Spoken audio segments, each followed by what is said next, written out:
Hello, everyone. Welcome to another episode of the Ranked and Unfiltered podcast, where we talk about anything and everything about college football. My name is Aquavian, and this is my co-host Hampton, and we are here continuing to talk about the conference preview. And today's conference we talk about is the SEC. So, Hampton, how you doing? Good afternoon. Happy to be here again. You ready to talk about the SEC? Ready as I'm gonna get. All right. So, I think anything you want to start about the SEC? Well, they had media day this week, yes, so I didn't catch a lot of it, but I did catch bits and pieces. me too. I caught Brian Kelly talking a lot of smack about the matchup against Clemson. You know I'm a Clemson fan, so I saw a lot of that smack this week about how he thought Death Valley was their name and so on and so forth, but that'll be decided on the field on August 30th, so I look forward to seeing them in the real Death Valley. Of course. Clemson. Yeah, I think that matchup is going to be very interesting. I think that's going to set the tone for both teams for the rest of the season. That's just my opinion. Yeah. You know, LSU has not, since Brian Kelly's been there, has not won week one. I think he was 0-3, I think. 0-3. Wow, that's an interesting stat. Yeah. When I heard that watching media day, I was like, wow, they never won the first game in the past 3 seasons. So it could be a fourth. We'll see. But yeah, going back to the conference as a whole, I saw they released the preseason rankings, and I see that, of course, obviously Texas is number 1, and Georgia's number 2, Alabama 3rd. Surprisingly, LSU is 4th, and South Carolina is 5th. So what do you think about those top 5 teams that the preseason? I think that, let me put it to you this way. I think Texas is right where they belong, but I think Texas is premature there. We don't know enough about Arch Manning yet. Yes. To have them at 1. Now, are we going off of saying that they are meeting the requirements of the way they played last year? I don't believe that Georgia should be at 2. They have a lot of questions at quarterback. Gunnar Stockton is all they have right now. He's the most experienced quarterback on their roster. But what I will say is this. I think that Georgia is getting left behind.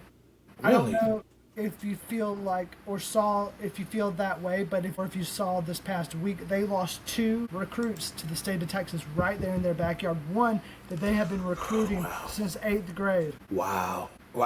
That's shocking. I think that I'm just going straight down the list. Alabama, it's a lot of questions at quarterback in the SEC this year. Alabama, of course, has Ty Simpson, who I think will be day 1 starter, but you have Keelan Russell right behind him.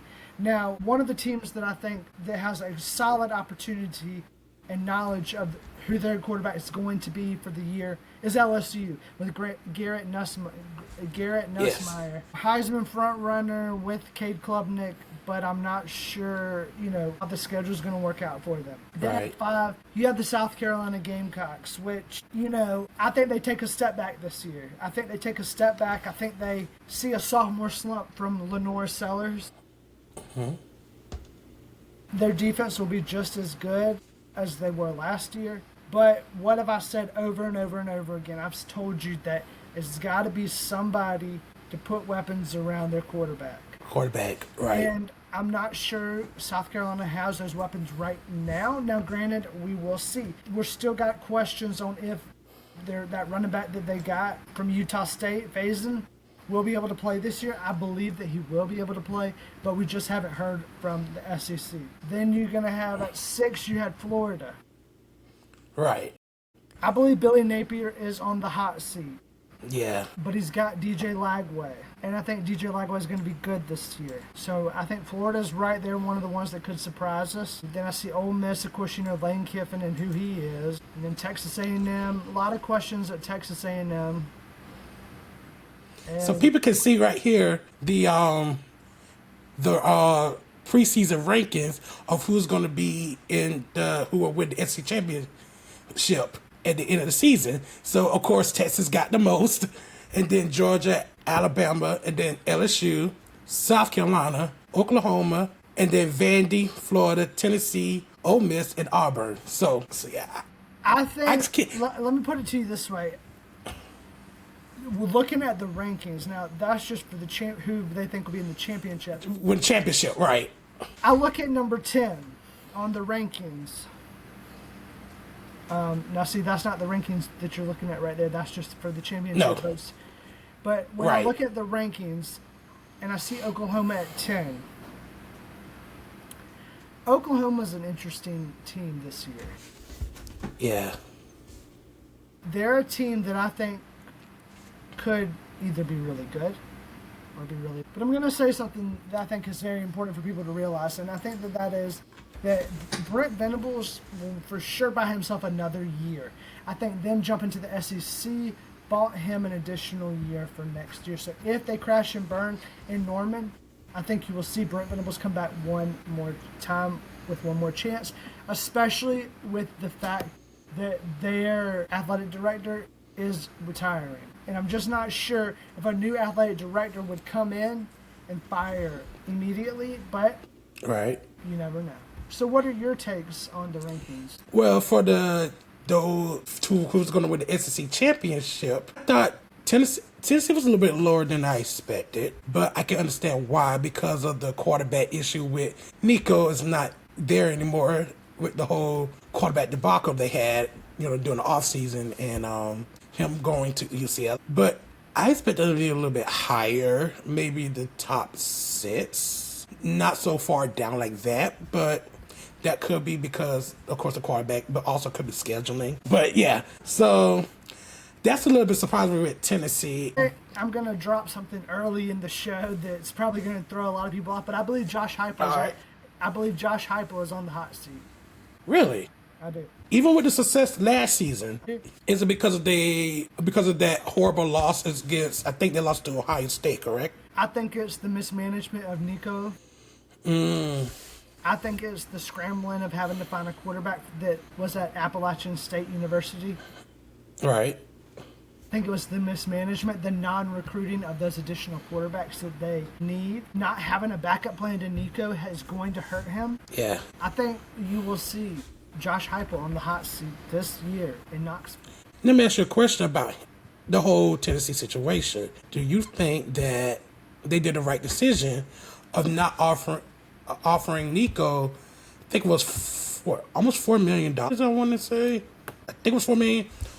Or they should have gave him the money. I think that a team is more than one player. Right. Nico, to me, did not do enough to me to warrant that kind of money. He did not perform to a level that I thought warranted that kind of money. Now, granted, on the other side of it, it's a difficult situation to see him walk away. Right.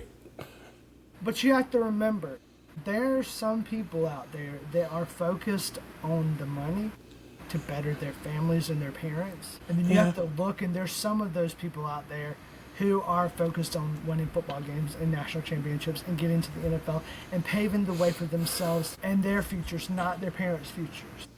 Yeah, And I I think agree. when you sit back and look at this whole NIL thing, it's become more about where can I get the most money and where can I fight for a spot. But these players care more about money these days than they do about winning football games and putting a national championship ring on their hands.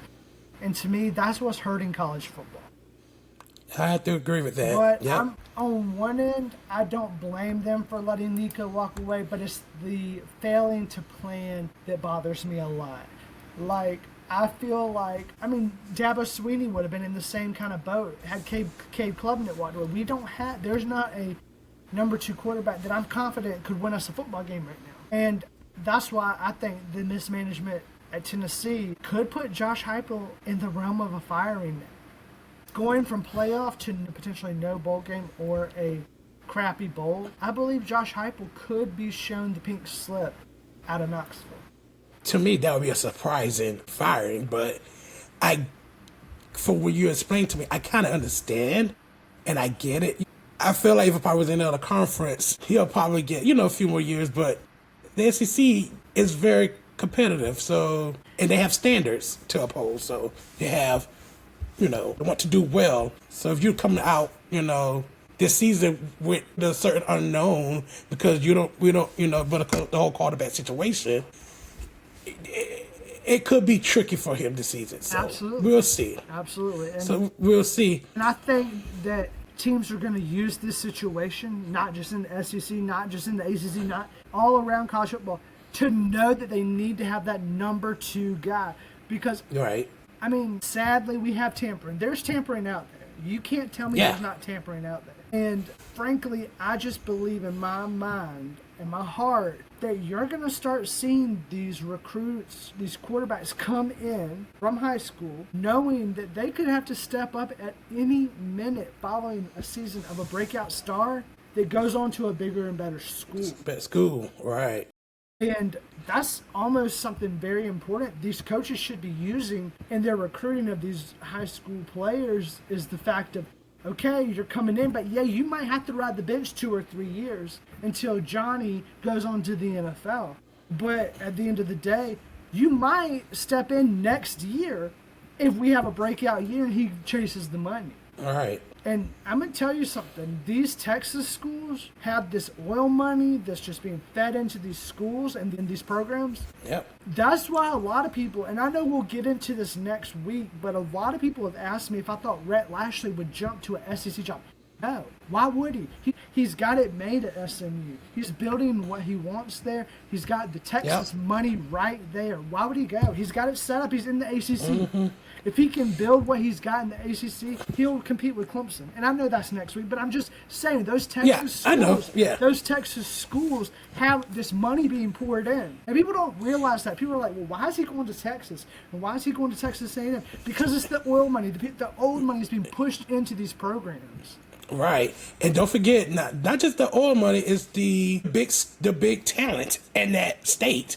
Texas has a lot of talent. It's a big state. Texas is one of they put a lot of focus on football in that state. So they probably want their own in that state. So that's why they want to put that oil money into their state, in their schools there. Yeah, and it's crazy. I mean, just crazy to think they're walking into Georgia's backyard and bringing 2 of the best defensive players over to Texas. And it's just common case of just the money just being poured in. Mm-hmm. But I would say the good thing about the NIL deal, it's probably one of the few, that we get to see talent spread across all conferences, not just the SEC. Because let's be real, most people who try to go to SEC school, mostly it's Georgia, Alabama. They get the top recruits. And now you get the NIL. The NIL comes along and comes in, and then you can go to any other school that will offer you more money, which you know how I feel about the NIL, which that's kind of like on the slippery slope, because do you want a championship or do you want to make more money? So that's a little slippery slope, but it kind of spreads the talent pool in all schools in the SEC, which makes it competitive. So, and I think last season it was really competitive because you did not know who was going to win the SEC championship because you didn't know who was going to be in. And I think it was like 4 or 5 schools that were in and that was contending to be in the conference championship, but it ended up being Georgia and Texas. So, and I think Texas A&M was almost there. They were almost there, and I think if they lost to Texas, that kind of ruined their chances, I think. But yeah. I think you did make a good point saying that the talent will be spread out, and I agree to that to some extent. But I also will say that I feel like the bigger name programs are getting more attention than like a Kentucky, or like a Florida, or like an Auburn, or like a Missouri. And you have to begin to wonder, will they stay in the SEC? Mm-hmm. I mean, granted, I'm not calling for a change and saying they're going to, so don't freak out and don't go crazy. I'm just tying this all back in to say this. These teams that didn't plan correctly at the quarterback position, such as the Georgia Bulldogs, I mean, Gunnar Stockton struggled his ass off in the SEC championship. When Carson Beck went down with injury and did not come back in, Gunnar struggled. And Gunner is not somebody that I would be, as a Georgia fan, if I was a Georgia fan, to say that I'm confident in. Just like Alabama's not so sure Ty Simpson is the answer at quarterback. But they have Keelan Russell. But how do you throw Keelan Russell into an SEC championship game? I mean, an SEC game now when Ty Simpson's been there. And then what if you lose Ty Simpson? And then Ty Simpson goes to Georgia, and then it's just a revolving door. It's a merry-go-round. It's a circus. Mm-hmm. Yeah, it's going to make things complicated. So what I want to say is that I think this is going to be the year that you're going to see a lot of teams that have failed to plan at the quarterback position. They're going to struggle. They are going to struggle. And the ones that have quarterback transfers in from different schools are going to be the ones that I believe are going to focus this season and be ready to roll. And this is not Georgia and Alabama's conference anymore. Texas sent them a loud and clear message last year. Welcome. Thank you for welcoming us. Thank you for having us. Oklahoma is just, they came in. They did what they had to do. They did enough. But let me put it to you this way. Brent Venables is not head coaching material to me. But I think he's bought himself another year because of their transition to the SEC. Now granted, we will see. They're making a change at AD due to their AD retiring. But I do think that he will buy himself another year no matter what happens. Yeah, I think when the addition of Texas and Oklahoma, I think we all agree that we knew Texas was going to hang with them, with the Georgia, the Alabamas. You know, we all knew that, and I think we both agree that we knew Oklahoma was going to struggle. And you know, coming from the Big 12 to the SEC, it's different. I knew Oklahoma would struggle, but I didn't think that bad. So. Yeah, I think it's going to be interesting to see about the quarterback, situation for almost every team, because it seems like every team in the SEC has some type of quarterback issue, from Texas to South Carolina. Even though South Carolina had their own quarterback in Norris, can he produce the same success as last season? That's going to be the question for them. No. And I see you shaking your head like no. So I think it's going to be interesting. Sellers, mark it down. Lenore Sellers will hit a sophomore slump this season. Will they fire Shane Beamer? No. Will it be a disappointing season as a Gamecock fan? Yes. I'm calling for South Carolina to only have maybe 6 wins. Lenore will struggle this year. So let me ask you this. Mm-hmm. Transitioning over, you were speaking about the SEC championship game last year between Texas and Georgia, with Georgia coming out on top with a last-second touchdown of Travis Etienne, who's now with the Carolina Panthers. Go Panthers. Go Panthers. But let me ask you this. Will Georgia and Texas be the top 2 teams this year in the SEC? I think so. Usually great teams find a way to win. And I have to say that with Georgia, even though we have some mysteries of the quarterbacks on both teams, I think I'm going to say 75% chance I think both teams is going to make it. Now, the 25% is going to be either, I think, Alabama or LSU. So either one of those could replace either of the other 2 teams of Georgia and Texas. Do you have confidence in Arch Manning right now today? I need to see more. And he needs to, like I already said, pressure is a privilege, right? He's going to feel that pressure the first week against Ohio State. I think they both I think they won. Really? Okay. That's interesting. I don't know. I haven't decided who's going to win that game yet, but I think it's going to be close and interesting. So I think that Texas will be up there, still at the top. I don't have confidence that Georgia will be there. Georgia lost a lot on defense. Texas is kind of the same, but it's the question mark is with Arch, because a name is not who you are. Right. Just because he's a Manning and has got 2 successful uncles and a grandfather, I don't have confidence that he will take the next step this year. Will he struggle? I don't know. Will he be successful? That's questionable. But what I will say is this. Arch is someone that I'm interested to see. He's a prospect that I look forward to seeing on the football field. I look forward to watching that first game against Ohio State. Georgia's not there this year. And people may call me crazy, but I don't have confidence in Georgia this year. And I'm not sure if it's because they lost a good bit of their offense and a good bit of their defense, or if I'm just not sure that Kirby's done enough to take his foot and slam it on the gas and go. And it blows my mind that he's just been sitting around. It blows my mind that they can't find money to pay these recruits to come in. I mean, again, why are they letting Texas come in the backyard and take their recruits off the tree? Come on. Kirby he had time. I mean, this was his time to put the foot on the gas. And the gas. I agree. No. I agree. And he missed, and he's missing. And it's like, and Dylan Raiola, who's now at Nebraska, I get it. He wanted to play where his dad played and all that. But how do you let him slip out the back door? Right. So I don't have confidence in Georgia this year. I am not confident in Georgia, and I hope they prove me wrong, but I don't believe in them. But I believe in Texas. I believe Arch finds himself, but I don't know that Gunnar Stockton does. So I think Georgia will be near the top. Will they get in? They might get in, but I don't. Right today, if you ask me, I don't have confidence in Georgia. Yeah, I have to agree with you.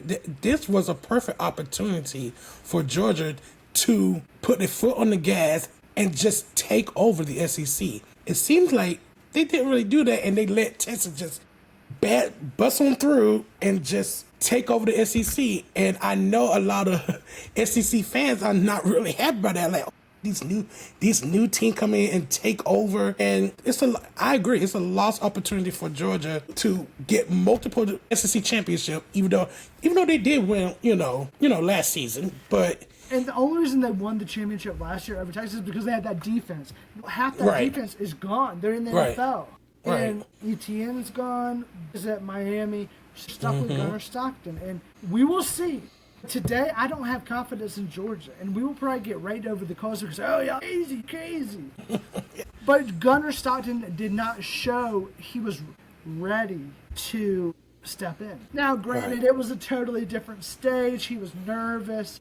All that, I get it. But if you're good as your advertising, you would have showed that in the SEC Championship, and I did not see that, and I don't have confidence today in Georgia. So I say the top two teams this year will be Texas and Alabama. I think, and that leads us into the next question that we had for today is, can Alabama and Kalen DeBoer improve their record from last year to challenge Texas and Georgia for the top spot? Absolutely. I think Kalen DeBoer is not going to put up with Ty Simpson's BS if he's not doing good week 1, week 2, and bring Keelan Russell in. What does he have to lose? But here's what I will say. And I will say this with confidence. If Alabama has another season like they had last year, fans are going to start getting uncomfortable. They're going to start raising hell. They're going to start yelling. And Kalen DeBoer will enter year 3 on the hot seat. And they won't put up with it. And he will get fired mid-season if we hit a year 3 and he's not made the playoffs. So, transitioning into the next question we were going to ask today, which was, can Alabama and Kalen DeBoer improve their record from last season to challenge Texas and Georgia? I think they can. Because I think Kalen DeBoer's not going to put up with Ty Simpson's BS. If Ty Simpson's not meeting goals on the field for Alabama, Kalen DeBoer will go to Keelan Russell. And here's the thing. If Alabama has a season like they had this past year for his second year, Kalen DeBoer will enter year 3 in Tuscaloosa on the hot seat. And he may get fired mid-season if they don't meet expectations. What do you think? I think that the fans need to give him a little bit of grace. People may not like that opinion, but that's mine. No way. I think there will be no grace in Tuscaloosa. I'm sorry. Because you know why? Well, you know why there won't be any grace? Because they're spoiled.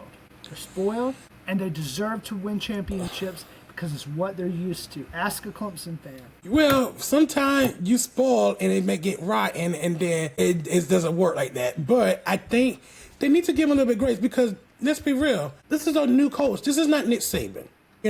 It's not. He's not going to just have success the first 2 years, because it takes time. Nick, when he came into Alabama, they was decent, but not like as soon as they come in, they're going to win the national championship. You agree with me with that, right? But Alabama, that's totally different because Alabama wasn't used to winning championships like that when they brought Nick in, so they didn't have anything to live off of. I mean, I think they need to give him a little grace because let him work his way into develop his players because it's not Nick Saban. You cannot live in the past of Nick Saban. You can't. I think that Nick spoiled them. I agree. And I think that Nick spoiled them enough to know that they deserve better. Let me ask you this. Okay. I'm going to ask you two questions. One, did Alabama call Dabo Swinney when they had this opening? Think so? My opinion, I don't think so. Why not? Because I think they can see that Dabo's kind of has it good in Clemson. Even though that could be his dream to maybe coach Alabama, I think he has it good at Clemson for right now. Okay, number two. I actually got three. I got three questions. Next question. All right. Was Kalen DeBoer a last option for Alabama? It seems like at the beginning it was kind of like, that's interesting. I didn't think they were gonna go with him. You know, coming from, I guess they saw the success, you know, from Washington, but I was a little surprised that he took the job. I was thinking, you know, maybe some other people, but yeah, I don't know if it's last resort, but it was a little bit surprising. I know that's not answering the question, but. Okay, let me ask you this. Okay. If Kalen DeBoer gets fired and Lane Kiffin won't come back, do they throw the bag at Dabo Swinney, and does he go? Because now he has no expectations and he's not following Nick Saban, and maybe that's why he didn't take the job in the first place, is because he didn't want to follow Nick Saban and have those expectations on him. And do you feel like this could be, if they get rid of DeBoer, that Dabo will go to Tuscaloosa back home, coach the team without the expectations of those that they would have had Nick Saban, had he coached and took the job following Saban's tenure? I do think that any coaches after Nick Saban gonna have expectation more of Nick Saban. No matter if it's right after him, the next coach, or the coach after that, because he set the standard. And when you set the standard, people was going to have expectation on any coach that gonna come in after him. So I don't think when he gets there, people gonna be like, oh, you know, or even him feels like, you know, we're at a Nick Saban, so I'm not gonna have not much expectation. No, he gonna have expectation because one, you following Nick Saban even after skipping Kalen DeBoer, and two, he is a champion coach himself. They want the same success as he had at Clemson to Alabama. So I don't think the expectation is gonna be like, I guess, dwindled, but I won't be surprised that they will try to throw as much money as possible to get him. I think Dabo will not go, because to me, you said you don't think they made that phone call. I think they made the phone call. I think they didn't make the phone call. I think they did make the phone call, but I don't think he wanted the job. But let me put it to you this way: if we go with what you said, and that you say that they did not call, to me that would be everything I needed to know. To me, that would be everything I needed to know. That means y'all don't have confidence in my abilities. I wouldn't pick up the phone if you called the second time. I wouldn't pick up the phone if you didn't call the first time. I mean, if you did not have enough confidence in me to call the first time, why are you calling me the second time? Why are you calling me when it didn't work out with Kalen DeBoer? So what I think is this: if Dabo's smart, he rides this shit till he's done at Clemson University and rides off into the sunset, and maybe jumps over to an administrative role in the athletic department. But I don't think he was going to want to go to Tuscaloosa, because why would you want those expectations when you're living your dynasty? You built Clemson. You took Clemson from what it was when Tommy Bowden was there, and you made it your own, and you're living it. Yep, I agree. And here's the thing, and I'm a Clemson fan, and you know that. Yeah. And I'm about to say something very harsh, but very true. Dabo has a very interesting way that he runs his program, through the church, through Christ, and I think that's great. But that's not for everybody. That's true. And that is not going to work in the SEC at Alabama. Yeah, because they were like, forget Christ, even though it is the Bible Belt. I mean, yeah, people, but diehard fans be like, forget Christ and forget, you know, whatever. We want wins. We want championships. But also, like I said before, they got to give Kalen DeBoer a little bit of slack. Just a little. I think Kalen will make it at Alabama. And I think we will see improvement this year, and I think he will be in the running for a championship at the SEC championship. I think you could very well see Kalen DeBoer and the Alabama Crimson Tide in Atlanta in that first weekend in December. Absolutely, I do. I think they will overtake Georgia as the number 2 seed, but that's the only one that I really see testing Georgia and Texas. My question to you is, will South Carolina continue their surprising winning ways from the last season and maybe make it to the college football playoff? My heart said yes, but my mind and my knowledge and my spirit, I don't think so. I think they're going to have a decent season. I love South Carolina because that's my state, even though I don't have any, affiliation with any specific teams, but I support South Carolina because they are my state. It's my state. But I think they're going to have a decent season. I just think last season was an anomaly, and I think that it was a special season for them to do that well and to have a really good season. I hate they lost to Illinois, but oh well. But I don't think they're gonna get to a 10-win season. They may get to a 8-4, 7-5. Ugh. I hate to say that, but I would be very happy if they do have another 10-win season and get to the playoffs. They already know the play. I feel like these teams, because they had to play basically the same teams they played last season, right? Alabama, Oklahoma, and LSU. I think they may kind of know the playbook of Lenore. I think they probably know, okay, his strength and weaknesses a little bit more because I think he was a freshman, right? So they kind of probably will figure out a way to, solve that problem. I hope they get 10 wins. Knowing how soccer, knowing how soccer they so you better not up and down. You better not laugh too much. Some Carolina fans think you got something sick to say about them. No, like I said, I don't have no affiliation with any team, but I hope they do well. That's all I'm saying. Defense will be consistent for Carolina this year. They got most everybody back. All right. Their secondary will have some questions. But I have a lot of questions on the offensive side of the ball for South Carolina. Mike Shula steps in for Dow Loggins, who left to go be the head coach at Appalachian State. Can Lenore's adapt to the playbook of Mike Shula? Right. And here's my thing. Lenore's better figure out how to throw the ball. Yeah. The run will be shut down this year. People are not putting up with the run from Lenore this season. They will shut that down. South Carolina always wins a game they're not supposed to. Always. Right. Always. But they can lose a game when they're not supposed to.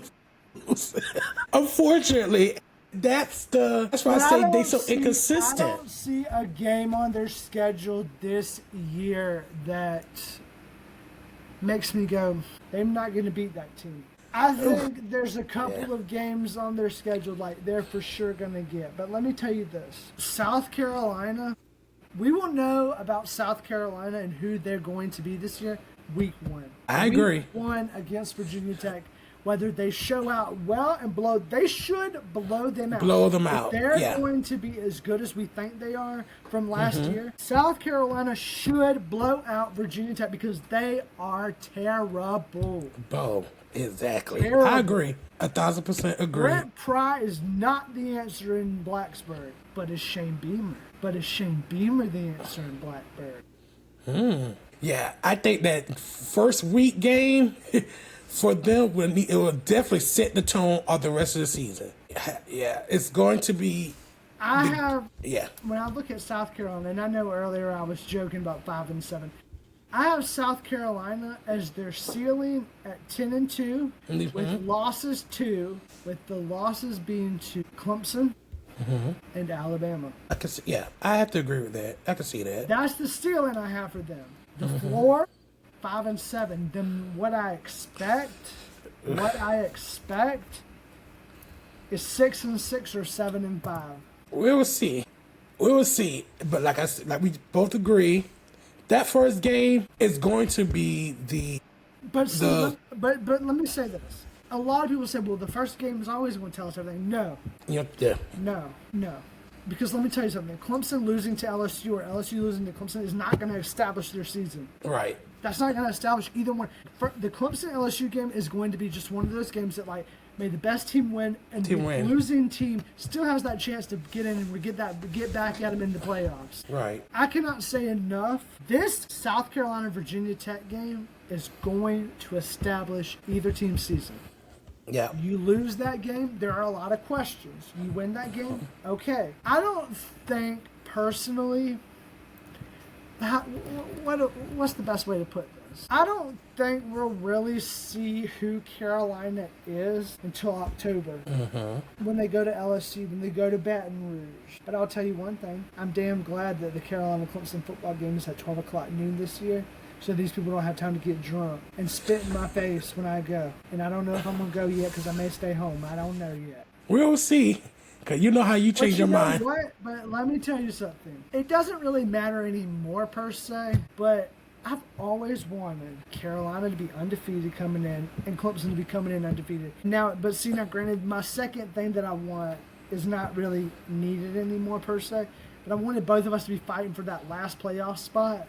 All right. And Clemson beat them, but we can't ever get that. But I would love for an undefeated, for both teams to come into that last game. Everybody's stuffed up from turkey and being home and fired up.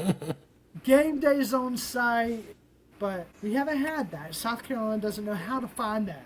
Yeah, I hope that will happen, but I don't know if it's going to be this season or next. But we can hope. That's all we can do. We can hope. We can. But how you feel about Vandy? Yeah, I feel like they still on a high, just beating Alabama, but they record.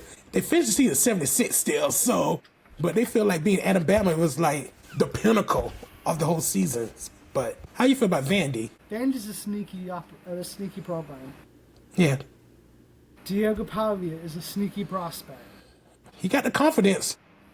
He definitely have confidence. But this is not their year. I got them at 4-8. That's rough. That's rough. Now, granted, they could surprise us. And they could truly show us who they are. But I got them at 4-8. And I'm not sure. What do you think about it? I mean, what do you think? I mean, Diego Pavia is an interesting prospect. The Alabama game was interesting. But the thing I like to say about all that is those are games that people win that they're not supposed to win. Like South Carolina. They win games they're not supposed to win. Yeah, they really were supposed to win that game. But, they found a way to win. And I think that was a perfect time for them to beat Alabama because that was Kalen DeBoer's first season. What the best way to beat Alabama is a new coach first season. So they took the opportunity and they ran with it and they beat them. But if they have to play them again, it might be a different story. But I think they should have that win. They should have, against Alabama, they should have taken that and ran with it for the rest of the season. But they didn't. They finished 7-6. And actually, they finished the season 6-6, I think. And they beat Georgia Tech in the bowl game, I think. If I'm correct on that. I may be, I may not. But so they finished the season. I don't keep up with Vandy, so I'm not sure. I don't think nobody keeps up with Vandy until they beat Alabama. But let's be real. But yeah, I think they barely finished the season with 7-6, and they finished 3-5 in the SEC. So, but let me tell you this: I think a lot of people beat Alabama last year because Jalen Milroe was one of those prospects that we just didn't know enough about. Right. He was one of those prospects that was too big to play quarterback, but he was good enough to get the job done. Right. But Jalen Milroe is one of those people who I would say is not. He is the main factor of why Alabama lost some of the games they lost last year. Period. Yeah. And I'm not sure how I would think he would do better if he would just transition to tight end in the NFL. But you can't force somebody to do what they don't want to do. But I think that's why they lost a lot of their games last year is because Milroe was just inconsistent. He wasn't good. Yeah. He wasn't good. So I do feel like a couple of the losses they had last year, those were flukes. But, take that how you want. Right. Do you think any of those, I know we talk about Texas, Georgia, Alabama, and maybe LSU getting to the SEC championship. Do you see any other teams that could, out of those four, without any of outside those four, could get to the SEC championship? Never count out Ole Miss and Lane Kiffin. Lane's crazy. Yes. Yes, he's Lane, crazy. Lane could sneak on in. A team that I have a lot of interest in this year, and people may call me crazy, but Auburn. Yes. Jackson Arnold is at Auburn this year, and Hugh Freeze. Watch out for Auburn. I think you will see the Kentuckys, the Arkansas. They'll just stay at the bottom. But I think you'll also see Tennessee will not be the team you think they are this year. They will not host anything. I think they could very well be in a typical Myrtle Beach Bowl, Dollar General Bowl, Jimmy Kimmel Bowl. I don't see Tennessee as a big threat this year. A&M is going to kind of sit in the middle, and Florida could surprise us if Billy Napier can get together. But I've got Billy Napier on the hot seat, burning hot. Billy's got to get it done this year. He's got to get. I think to me, for Billy to keep his job, he's got to win 10 games. Wow. And they had the toughest schedule, so good luck to them. It's going to be tough for Florida, I think. Going to be tough for Florida. But, yeah, I think Auburn is longing for success because they haven't had that much success since Cam Newton. Correct. And that's almost, what, 10 years? Plus 14, 15 years actually, because I think it was, so they've been longing and been wanting the success of their, in-state counterpart ever since Cam Newton has left. So hopefully they can get something going this season, but we'll see. Hugh Freeze is knocking on the door, and he's about to get let in. Don't ever count out A&M. This is the year of quarterback questions in the SEC. We don't know. We're going to have to see. We don't. And I look forward. This is one of the ones I'm looking forward to, is like seeing who's going to take those early leads and get to the top. And if South Carolina could get it together, they might be at the top, but I doubt they get it together. Every year, it looks like a wide open race. They blow it. Yeah. It's going to be interesting. I think the SEC is going to be a very interesting conference. Even interesting than last season, because last season it was very competitive, unlike the previous season before. And now you got the WQ quarterback questions, and I'm interested to see how each team gonna stack up in the conference. Now it's getting a little bit more competitive. And so who are your top 5 teams in your mind this year of the SEC? Yep. I would say Texas, Georgia, Alabama. See that Georgia and Alabama, they're interchangeable. Let's be real. But I think that Texas and then maybe Alabama and Georgia are right at that same level. And then I think hopefully Brian Kelly can get something working. Hopefully get something going down there in Baton Rouge. And then I don't think South Carolina is the top 5. I don't know. I hope, but I don't think they'll be top 5. I think maybe Texas A&M at that 5 spot. I think they can get to that 5 spot or even close to the SEC, because like I said, those were close last season. And then maybe after that, South Carolina, but not yet. I don't think South Carolina is top 5, but if they can win some games, like maybe against LSU, they may have a possibility to get, finish top 5. But no. I think it's going to be Texas, Texas, Alabama, LSU, Georgia, Texas A&M, Florida, South Carolina. So, but the way I look at it is, it's the SEC, it's anybody's conference, especially since they transitioned to everything and they don't do the divisions this year. I'm glad they got rid of the divisions. To be honest. Let me ask you a question. 2 questions. Okay. Could this be Brian Kelly's season to take LSU to the playoffs? And if not, is he fired? And do you think Oklahoma and Brent Venables, with a losing record, can Brent hang on for another year? Or is he out the door? We'll start with the Brian Kelly question. I'm going to start Brian Kelly. Will he lead them to the playoffs? And if he doesn't lead them to the playoffs, is that the end of the line for him in Baton Rouge? I think he can lead them to the playoffs this season, because the playoffs is going, the committee is going to try to favor more SEC teams. So he has that going for him, and I think that he has the possibility to get to the playoffs. But if he doesn't make it, it might be the hot seat for him, because let's be real, he left Notre Dame, and we all know why he left Notre Dame. And everybody can see why, because he felt like it was hard for him to get into the playoffs when it was 4 teams as an undefeated team. Because you got to win every single game because Notre Dame is not in the conference. But, we're going to discuss that later in the ACC preview. I think he can get to the playoffs. I think this season he can with the quarterback he has. I think they can. Oklahoma, I love Brent, but I think if he doesn't do well this season, I think he will be on the chopping block. I don't know. I think that they possibly may give him one more year because, this is the second year of him, in the SEC.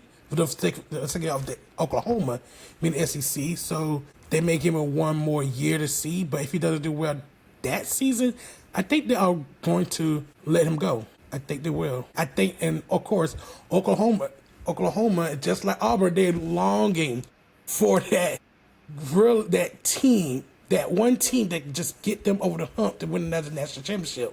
Because it's been, I think, since 2000 that they have won a national championship. That's a long time. So again, they longing for that success, and it's going to be hard in the SEC to get that success. So, but I think there's going to be a very competitive conference because we don't know what's going to happen. And I think this is the first season where it's going to be interesting to see the game because when we're going in, we don't know who's going to win. Unlike the season before, last, you kind of had a feeling who's going to win. Was it in Georgia, Alabama? And whoever wins, they probably going to win the national championship because that's how it was because they just blew through every single team, and plus they got most of the recruits. So this season, I think is going to be different. I think we may see we might see a lot more upsets this season than previous season, even from last season. But I think, like you said, Texas. I think Georgia could do it, go to the championship. If it's not Georgia, definitely Alabama. So I think they're going to be, and of course LSU. I think those are the top 4 teams. Yeah. Do you think SEC has the pressure of winning a national championship because they lost the last 2? They didn't win the last 2. It's the Big Ten. Or, people going to say, oh, you're not that really good of a conference anymore because you didn't win the last 2 national championships. Do you think they have a lot of pressure coming in? I think that they do, especially looking at Florida winning the men's basketball. I think that it will be tough, but we will see. I think that they do want to. I think they do want to because LSU. Okay. Softball. Did it win softball? Texas won softball, I think, right? Texas won softball, that's right. Okay. And I think that they're going to want to put their flag on the moon, the best of the best. Right. How many teams you think the SEC will have in the playoffs? Well, the conference champion. You good over there? Yeah. I heard vibrating, so I just wanted to make sure. Yeah, I'm good. I think they'll get 3 or 4. 3 or 4. What do you think? I don't think it'll be no more than 4. If it is, I'm gonna be very surprised. I won't be surprised because of SEC. But I think 4 is the max. And I won't be surprised if it's 3. I won't be surprised if 3 or 4. So yeah, I agree with you. Yeah. Because I think, not to get ahead of myself, I think there may be more teams out there from the other conferences that might want to try to get in. So we'll see. But I think it's going to be a very competitive conference. And I'm excited to watch the SEC. And I think we're going to have a lot of interesting games in the conference and out of conference. But yeah, I'm excited to see what can happen this season. And are they able to do well and get to the national championship? I think they get 4 teams in, but I don't think they get 5. Yeah, I think 5 is a little too much. Yeah, I agree. So we will see. Well, that's all the time we have for today. Join us next episode when we talk about the ACC/Notre Dame because they decided they didn't want to join the conference. But that's neither here nor there. So thank you for watching. So our question to y'all is, how many teams do you think is going to make the playoffs from the SEC? And do you think it's going to be 4? You think it'll be more? Or do you think it'll be less than 4? Please comment below and give us your opinion on that question or anything you heard on the podcast. And also, don't forget to like and subscribe to our podcast to hear more our take on interesting topics. So thank you for joining us, and we'll see you next time. Bye-bye. Thank you for watching the Unranked and Unfiltered podcast. Please like and follow us on Facebook at Unranked and Unfiltered. Subscribe to our YouTube page so you will know when a new episode has been released. You can also follow us on TikTok. And if you're not able to watch our episodes, you can listen to them on Spotify. And again, thank you for watching.